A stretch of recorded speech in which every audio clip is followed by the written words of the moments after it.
নমস্কার বন্ধুরা, আমি প্রীতি গল্প আড্ডা চ্যানেলে আসার জন্য সবাইকে ধন্যবাদ।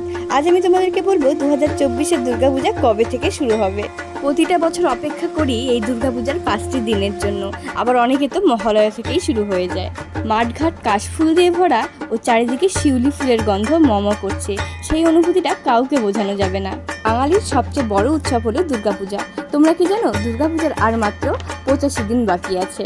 যাদের এখনো প্ল্যান হয়নি যে কোন দিন কোন জামাটা পরা হবে, তাদেরকে বলছি খুব তাড়াতাড়ি প্ল্যান করে নাও, কারণ মাত্র 85 দিন আছে। আর মহালয়ার সময়সূচি: 2রা অক্টোবর বুধবার মহালয়া পড়েছে। আবার এইদিকে 2রা অক্টোবর গান্ধী জয়ন্তীও পড়েছে। গান্ধীজি এই দিনে জন্মগ্রহণ করেছিলেন, তাই 2রা অক্টোবর সরকারিভাবে সবকিছু বন্ধ থাকবে, যেমন স্কুল, সরকারি অফিস। 2রা অক্টোবর অর্থাৎ মহালয়ার দিন কিন্তু মায়ের চক্ষুদানও করা হবে। 2024 সালে দেবী দুর্গার আগমন হবে দোলায় বা পালকি করে।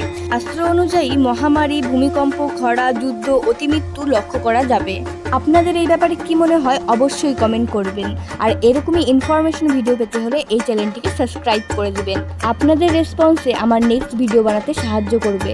দুর্গাপূজার সময়সূচি: মহাপঞ্চমী হবে 8ই অক্টোবর মঙ্গলবার, মহাষষ্ঠী 9ই অক্টোবর বুধবার, মহাসপ্তমী 10ই অক্টোবর বৃহস্পতিবার, 11ই অক্টোবর শুক্রবার হবে মহাষ্টমী, মহানবমী 12ই অক্টোবর শনিবার ও মহাদশমী 13ই অক্টোবর রবিবার।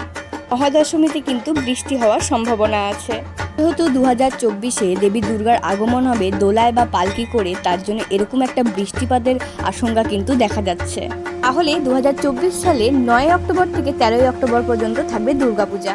অনেক জায়গায় তো দেখা যাচ্ছে যে প্যান্ডেল হওয়াও শুরু হয়ে গেছে। আর মাত্র কয়েকটা দিন দেখতে দেখতে দেবীর আগমনও শুরু হয়ে যাবে। এই ভিডিওটা আপনাদের কেমন লাগলো? আর ভালো লাগলে অবশ্যই একটা লাইক করে দিবেন।